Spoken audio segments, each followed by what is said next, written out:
মাছের ঝোল বানাচ্ছি। আজকে মাছের ঝোল হচ্ছে, উনুনেই করছি রান্নাটা। দেখো, ফার্স্টে মাছগুলোকে ভেজে নিলাম, তারপরে আলুগুলোকে ভালো করে ভেজে নিলাম। সব আলুগুলো এবারকে আস্তে আস্তে দিতে হবে। এই যে সবজি কাটা আছে, সবজি দিয়ে ঝিঙে আলু দিয়ে মাছের ঝোল দেবো।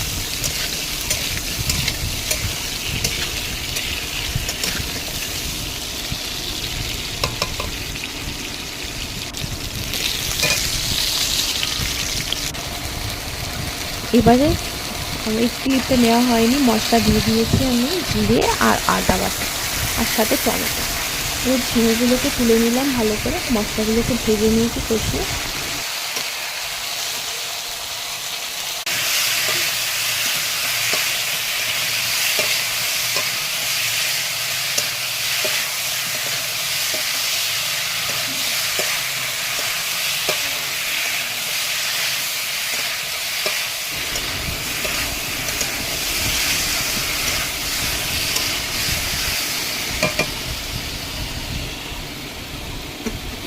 খুন্তিটা ভীষণ গরম হয়ে গেছে, তাই দেখছিলাম।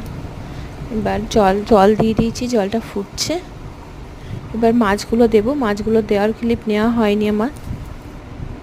তারপরে আমার মাছের ঝোল রেডি, একেবারে ঝোলটা নামিয়ে দেখিয়ে দিলাম।